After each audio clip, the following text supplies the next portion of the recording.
Tuh. Waalaikumsalam warahmatullahi wabarakatuh. Alhamdulillahirabbil alamin. Allahumma salli wa sallim wa barik ala sayyidina Muhammadin ibni Abdillah Mustafa Rasulillah miftahi babi rahmatillah adada ma fi ilmillah salatan wa salaman daimaini bidawami mulkillah wa ala alihi wa sahbihi wa mawalah amma ba'd. Subhanaka la ilma lana illa ma 'allamtana innaka antal alimul hakim. Qala rabbi shrah li sadri wa yassir li amri wa la wahlul 'uqdatam min lisani yafqahu qawli. قال رسول الله صلى الله عليه وسلم خيركم من تعلم القرآن وعلمه. وقال في حديث غيره من سلك طريقا يلتمس به علما سهل الله له طريقا إلى الجنة أو كما قال رسول الله صلى الله عليه وسلم. Hamdan wa syukran lillah, pada pertemuan hari ini kita masih diberikan kesempatan oleh Allah Subhanahu wa taala untuk melanjutkan kajian rutinitas kita yang semoga Allah jadikan kajian rutinitas ini dan aktivitas ini menjadi salah satu wujud syukur kita kepada Allah Subhanahu wa taala dengan segala nikmatnya yang telah Allah berikan kepada kita, yaitu salah satunya dengan cara menuntut ilmunya Allah Subhanahu wa taala. Baik, pada pertemuan kali ini kita akan melanjutkan sedikit tentang kajian kita di dalam pembahasan Syama'il Muhammadiyah dalam karangan Syekh Abu Isa At-Tirmidzi di dalam kitabnya Syama'il Mustafawiyah atau Syama'il Muhammadiyah. Yang pada saat ini kita masih di dalam bab sholat duha yang kemarin kita sudah menjelaskan sebagian daripada pembahasan atau rakaat-rakaat sholat duha.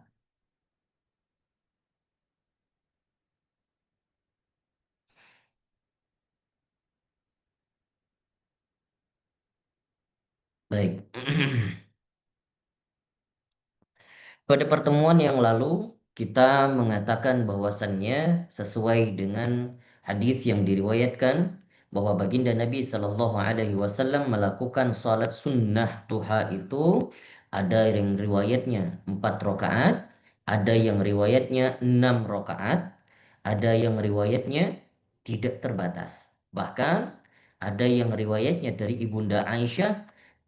Ibunda Aisyah tidak melihat dan bisa memastikan langsung bahwa yang dikerjakan Nabi Shallallahu Alaihi Wasallam itu adalah sholat duha, sehingga riwayatnya Ibunda Aisyah mengatakan tidak ada sholat duha. Tapi sebenarnya sesuai dengan penjelasan para ulama syarahannya bahwasannya yang dinafikan, yang ditiadakan oleh Ibunda Aisyah adalah melihatnya, bukan syariat sholat duhanya. Syariat sholat duha banyak pendukung daripada riwayat-riwayat yang hadis yang lain yang mengatakan bahwa Nabi Shallallahu Alaihi Wasallam melaksanakan sholat duha. Baik, kita sudah sampai di hadis yang ke-298. Dikatakan bahwasannya qala al-musannifu rahimahullahu taala wa nafa'ana bihi wa bi'ulumihi fid dharaini amin ya rabbal alamin. Haddatsana Ziyad bin Ayyub haddatsana Muhammad bin Rabi'ah an Fudail bin Marzuq an Atiyah an Abi Sa'id Al-Khudri. كان النبي صلى الله عليه وسلم يصلي الضحى حتى نقول لا يدعها ولا يدعها حتى نقول لا يصليها. Bahwasannya di dalam hadis ini dijelaskan oleh Abu Sa'id Al-Khudri bahwa Nabi Shallallahu Alaihi Wasallam sering melakukan sholat duha. Saking seringnya kita bisa mengatakan, kata Abu Sa'id Al-Khudri, Nabi tidak pernah meninggalkannya. Tapi ada lanjutannya, wa yada'uha hatta naqula la yusalliha. Dan beberapa waktu juga bisa kita katakan bahwa Nabi Shallallahu Alaihi Wasallam meninggalkan sholat duha sehingga kita bisa mengatakan Nabi tidak pernah sholat duha. Apa maksudnya? Maksudnya adalah sewaktu-waktu Nabi Shallallahu Alaihi Wasallam pernah meninggalkan sholat duha. Dan sewaktu-waktu ketika dilihat oleh para sahabat, rutin sholat duhanya. Dan bisa jadi ketika dikatakan tidak sholat duhanya Nabi, memang tidak dilihat oleh sahabat satupun. Ya, tidak dilihat oleh sahabat satupun. Tetapi bisa jadi Nabi Shallallahu Alaihi Wasallam sholat duhanya tidak pernah tinggal. Tapi karena tidak ada yang melihat, bahkan istri baginda Nabi sendiri pun tidak ada yang melihat, maka ada yang mengatakan Nabi tidak sholat duha. Nah, maka bukannya syariat sholat duha yang tidak ada, tapi Nabi Shallallahu Alaihi Wasallam ketika melakukan sholat duha bisa jadi dalam kesendiriannya tidak ada yang tahu. Maka sholat tatawu, sholat sunnah itu yang sangat-sangat dianjurkan adalah di rumah. Sebagaimana sabda baginda Nabi nanti yang akan kita bacakan pada bab sholat tatawu. Nah, begitu penjelasan daripada hadis ini.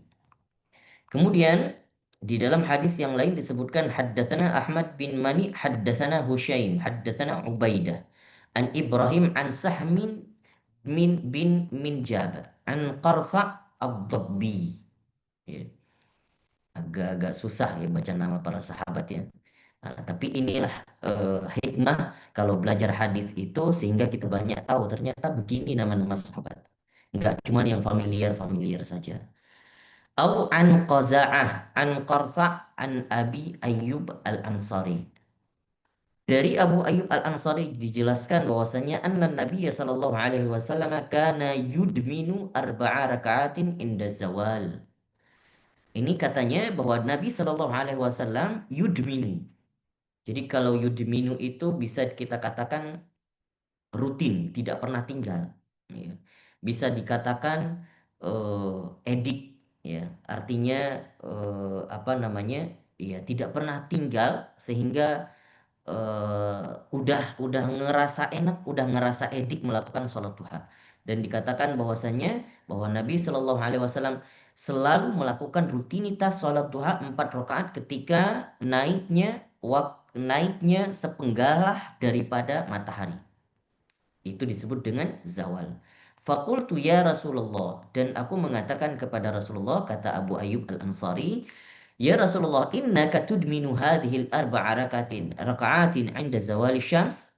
Wahai Rasulullah, apakah engkau melakukan rutin sholat duha sebanyak 4 rakaat di saat zawal syams? Maka kata Rasul sallallahu alaihi wasallam, inna abwabas sama'i tuftahu 'inda zawali syamsi wa la turtaj hatta tusalli adh-dhuhr. Kata Nabi Shallallahu Alaihi Wasallam, sesungguhnya pintu-pintu langit itu terbuka ketika matahari sudah naik sepenggal, artinya di waktu duha, wala turtaj, dan tidak ditutup hingga sampai sholat zuhur tiba. Nah, itu namanya apa namanya jawaban daripada baginda Nabi Shallallahu Alaihi Wasallam. Maka saat itu dikatakan oleh para ulama, segala permohonan ya dan juga segala kebaikan-kebaikan dicatat oleh seluruh malaikat-malaikat dan malaikat itu membawa laporan kepada Allah Subhanahu wa taala. Maka di dalam hadis yang lain dijelaskan bahwa malaikat itu membawa laporan kepada Allah 2 waktu. Oke. Yang pertama saat matahari naik sepenggalah dan yang kedua saat matahari terbenam. Nah, itu 2 waktu itu ketika malaikat pencatat ini ya naik kepada Allah dan melaporkan, ya Allah, bahwa aku melihat hamba-hambamu di antaranya sedang melakukan sujud kepadamu. Nah, lagi laporan pada saat waktu duha.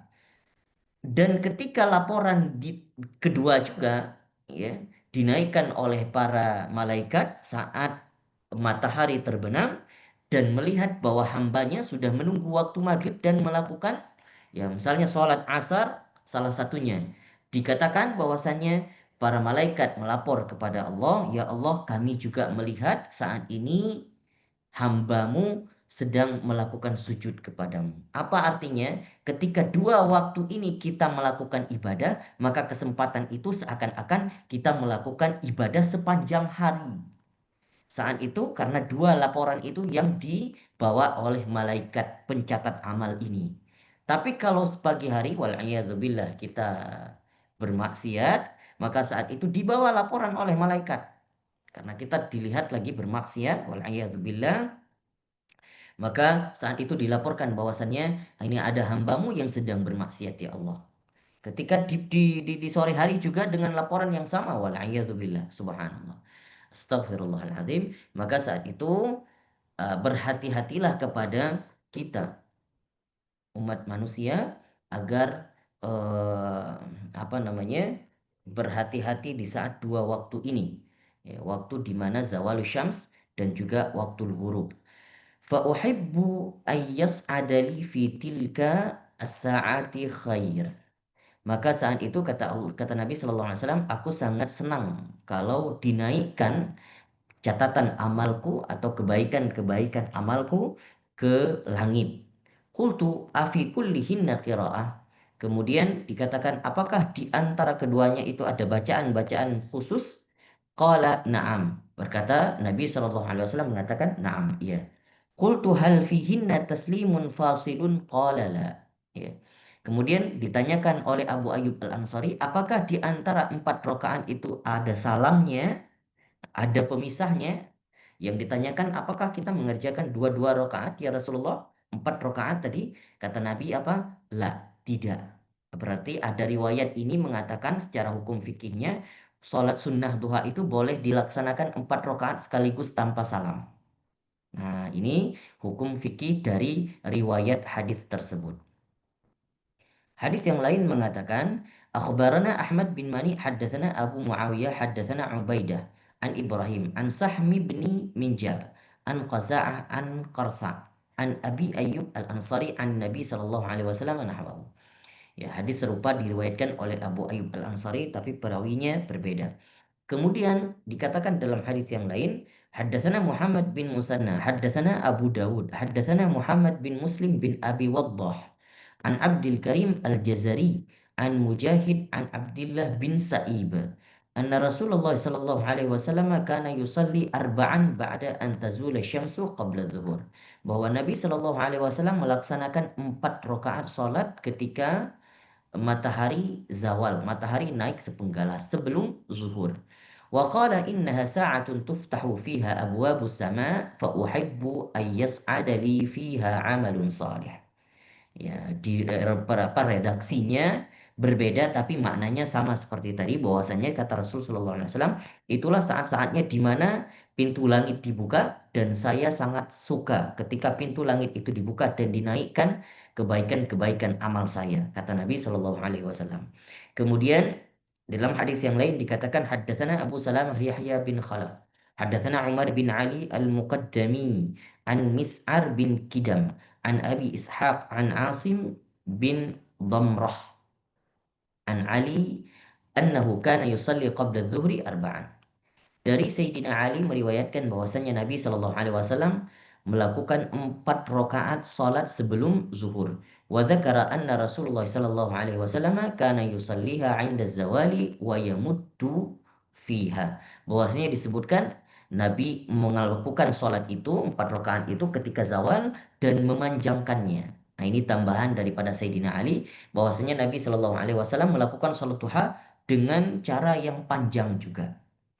Berarti kalau kita simpulkan bahwasanya sholat duha baginda Nabi Shallallahu Alaihi Wasallam ya ketika zawal, dan Nabi Shallallahu Alaihi Wasallam pernah melakukan 4 rakaat sholat duha, pernah juga 6 rakaat sholat duha, dan juga pernah 8, ya, dan juga pernah melakukan 4 rakaat tidak ada salamnya, 4 rakaat sekali salam.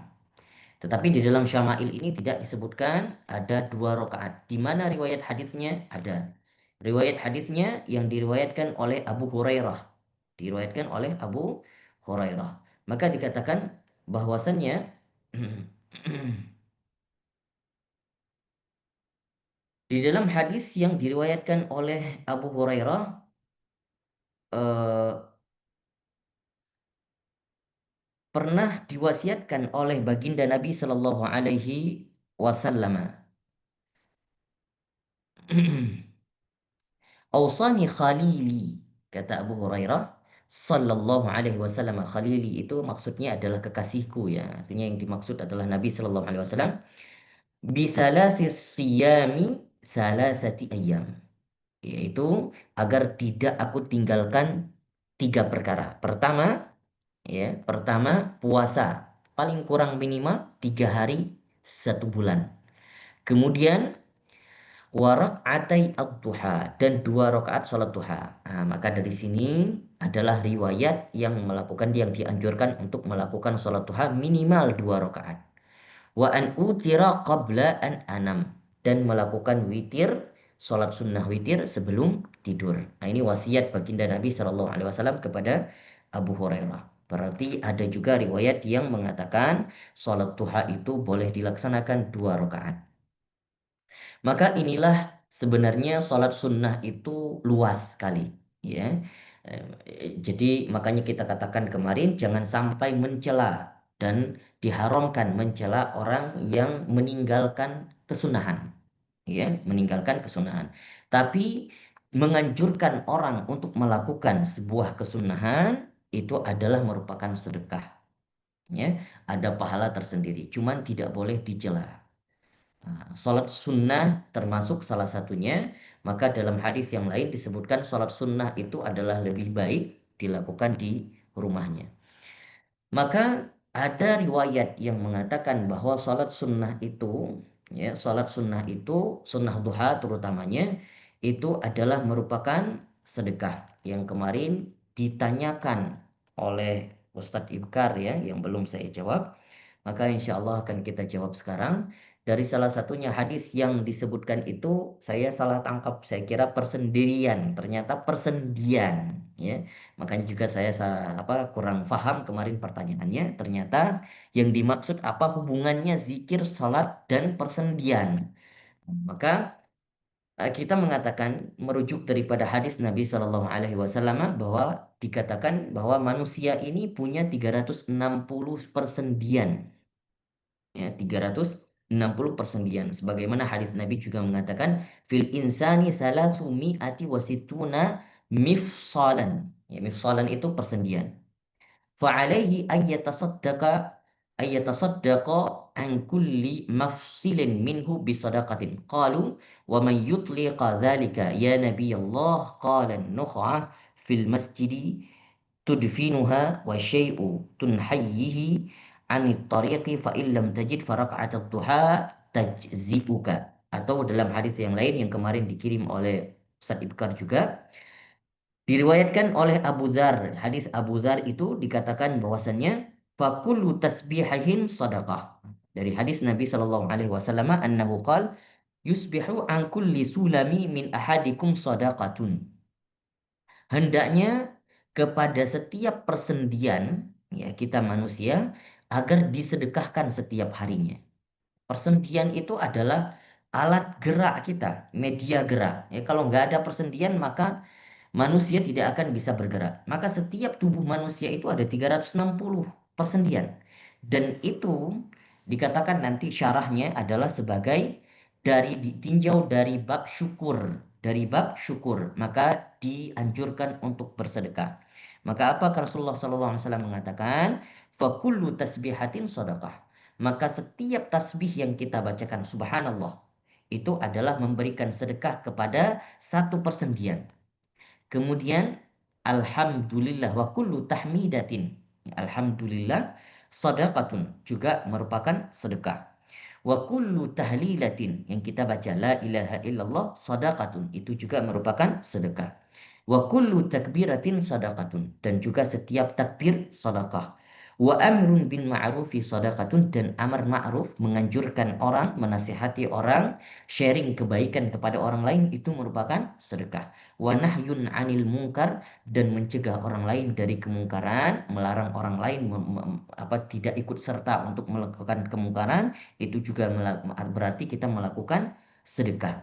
Wa yujzi'u min dzalika rak'atani yarka'uhuma min ad-duha.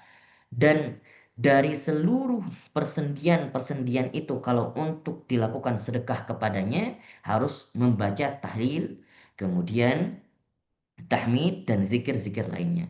Tetapi ternyata seluruh zikir-zikir itu ternyata ada jalan singkat kata Nabi Sallallahu Alaihi Wasallam. Bisa mencakupi itu semua dan terbayar. ya, sedekahnya untuk 360 persendian kita dengan melakukan 2 rakaat sholat duha saja. Maka ini yang dikatakan oleh baginda Nabi Shallallahu Alaihi Wasallam, maka ditinjau oleh para ulama. Sebagian ulama mengatakan, mayoritas ulama, kita jelasin mayoritas ulama mengatakan bahwasannya persendian sedekah yang dimaksud itu adalah sedekah sunnah. Sedekah sunnah, bukan sedekah wajib. Ada sedekah wajib, ada sedekah sunnah. Sedekah wajib seperti dalam bentuk zahirnya adalah sedekah seperti zakat, itu adalah sedekah wajib. Dan juga sedekah wajib lainnya adalah menunaikan kewajiban. Melakukan sholat maktubah, sholat wajib, itu adalah menunaikan sedekah wajib. Nah, maka salah satunya kalau untuk menunaikan sedekah untuk persendian kita, mayoritas ulama mengatakan itu adalah sedekah sunnah. Ya. Jadi dengan melakukan 2 rakaat sholat duha itu adalah membayar sedekah sunnah untuk apa namanya setiap persendian kita. Dan itu dari bab syukur, dari sesi syukur. Kenapa? Karena Allah memberikan nikmat di setiap persendian kita sehingga masih bisa bergerak, sehingga Allah jaga kita. Dengan mata ini yang bisa selalu mengedip, yang bisa melihat, maka Allah menjaga bukan dari kesehatannya saja, tapi menjaga terhindar daripada melihat hal-hal yang maksiat. Maka sebagai wujud syukurnya adalah melakukan sholat duha. Sholat sunnah duha. Tapi sebagian ulama mengatakan bahwasannya melakukan sholat sunnah duha itu agar menjaga tubuh yang terhindar daripada bala. Terhindar daripada bala atau musibah. Ya, mungkin bisa jadi di dalam catatan di azali kita, catatan takdir kita, bisa jadi saat itu ada musibah yang menimpa kita pada saat yang ditentukan. Tetapi karena melakukan sholat duha, maka sedekah itu kita lakukan, itu akan terhindar tubuh kita daripada musibah. Ini pendapat daripada sebagian ulama. Maka itu adalah penjelasan apa hubungannya persendian yang dikatakan persendian 360 itu dan juga dengan sedekah atau juga dengan sholat sunnah duha yang dilakukan. Satu hadis, satu bab lagi kita bacakan. Bab salatit tatawu'i fil baiti. Babu maja'a fi salatit tatawu'i fil bait. Bab yang menjelaskan salat tatawu di dalam rumah. Dalam bab ini hanya satu hadis saja. حدثنا عباس العنبري حدثنا عبد الرحمن بن مهدي عن معاوية بن صالح عن العلاء بن حارث عن حرام بن معاوية عن عمه عبد الله بن سعد قال سألت رسول الله صلى الله عليه وسلم عن الصلاة في بيتي والصلاة في المسجد قال قد ترى ما أقرب بيتي من المسجد فلأن أصلي في بيتي أحب إلي من أصلي في المسجد إلا أن تكون صلاة مكتوبة. Di dalam hadis ini ditanyakan oleh Abdullah bin Sa'ad bahwasanya tentang sholat di rumah, ya, dan sholat di masjid. Maka kata Rasul Shallallahu Alaihi Wasallam, sungguh engkau telah melihat, engkau tahu bahwasannya rumahku itu berdampingan dengan masjid, kata Rasul Shallallahu Alaihi Wasallam. Fali an usalli fi baiti ahabbu ilayya min an usalli fil masjid. Dan aku itu lebih sering sholat di rumahku, lebih banyak sholat di rumahku daripada sholat di masjid. Illa antakuna sholatan maktubah, kecuali sholat wajib aku melaksanakan sholatnya di masjid.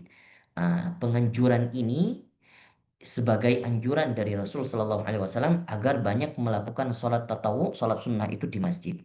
Kenapa? Banyak hikmah yang diantaranya dijelaskan oleh para ulama supaya yang pertama untuk menjadi tarbiyah di dalam rumah, supaya anak-anak melihat bahwa itu adalah wujud syiar melakukan sholat di rumah, dan kemudian memberikan tarbiyah juga kepada istri, ya umumnya kepada keluarga. Kemudian yang lain juga sebagai wujud agar mendatangkan rahmat dan keberkahan di dalam rumah tersebut. Maka seringlah dilakukan sholat sunnah duha. Dan yang paling penting hikmahnya adalah agar menjaga keikhlasan. supaya tidak ada yang melihat sesuatu atau perbuatan-perbuatan sunnah yang kita lakukan. Nah, maka kecuali sholat yang wajib yang dianjurkan oleh Rasul Sallallahu Alaihi Wasallam, terutama bagi laki-laki, agar dilakukan di masjid. Terkait dengan sholat duha, ada satu cerita yang saya ingat, ya. Ya, kebetulan beberapa pertanyaan itu saya utarakan, ya, mungkin qadarullah, ya, secara kebetulan pas, ya. Saya utarakan beberapa hari yang lalu kepada salah satu teman kelas saya. Teman kelas saya dulu pernah satu kelas dengan saya ketika belajar. Nah, di sini ya di Indonesia, beliau itu umurnya pensiunan 75 tahun. Ya, namanya Sidi atau dipanggil dengan Sidi Yunus. Ya, subhanallah. Saya itu banyak kalau sekarang-sekarang karena lagi masa revisian tesis, maka sering revisian tesisnya sama beliau. Karena kan ibarat-ibarat kita terkadang ketika melakukan menulis satu tulisan, kadang kita banyak membawa terjemahan bahasa Indonesia ke bahasa Arab yang mungkin secara penempatannya kurang tepat. Makanya saya apa namanya banyak minta taujih dari beliau. Maka pada satu saat saya bertanya kepada beliau karena beliau seorang pensiunan 75 tahun tapi subhanallah akalnya masih sehat terus kemudian seperti bugar sekali. Enggak seperti orang 75 tahun. Ya, masih sanggup nyetir sendiri, tidak ada penyakit. Padahal dulu beliau pernah merokok. Tapi setelah pensiunan 60 tahunan beliau berhenti merokok. Beliau itu pensiunan insinyur, ya dulu di teknis. Tapi ketika pensiunan selesai beliau lanjut lagi kuliah S1. Mulai dari kuliah S1 lagi karena di sini tidak ada batas umur kalau kuliah. Terus kemudian S2-nya kebetulan bersama saya. Saat itu umur beliau 73 tahun di 2020-an, 20 sekitar 70 tahunan masih di Nah, sekarang 75 tahunan. Terus saya tanya, apa rahasianya di umur yang sekarang secara berpikirnya masih bagus, terus juga kesehatan fisiknya masih sangat kuat ya, masih sangat fresh kelihatannya dan beliau mengatakan apa? Saya tidak pernah meninggalkan sholat sunnah duha.